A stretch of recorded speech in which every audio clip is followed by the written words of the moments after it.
السلام علیکم ورحمۃ اللہ وبرکاتہ۔ استقبال ہے آپ کا حسینی چینل پر۔ سامعین کرام، حالات کے مد نظر آپ حضرات کے سامنے میں ایک مضمون نظر کر رہا ہوں۔ گزشتہ دن ایک ایسے شخص سے ملاقات ہوئی جو قرض میں ڈوبا ہوا تھا۔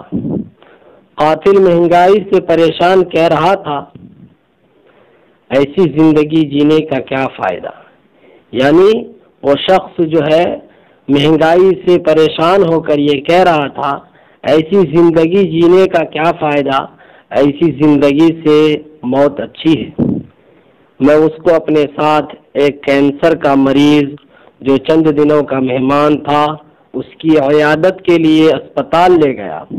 وہ مریض ایسی زندگی جینے کی تمنا کر رہا تھا جسے ساتھ میں گیا پریشان حال بندہ کہہ رہا تھا، ایسی زندگی سے موت اچھی ہے۔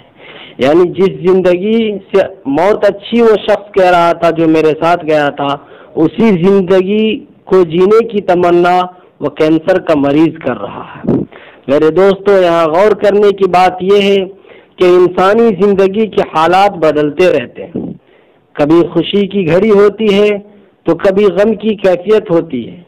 کبھی انسان کا ہاتھ کھلا ہوتا ہے اور کبھی قرضوں کے بوجھ تلے دبا ہوتا ہے۔ کبھی جوانی اور کبھی صحت کا عالم ہوتا ہے تو کبھی بیماری سے چارپائی پر پڑا ہوتا ہے۔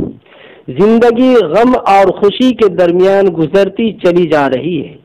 انسان سمجھتا ہے کہ وقت گزر رہا ہے، مگر موت کے وقت پتہ چلتا ہے کہ انسان اس دنیا سے گزر گیا۔ اس لیے بالخصوص نوجوان حالات کا مقابلہ کرنا سیکھے۔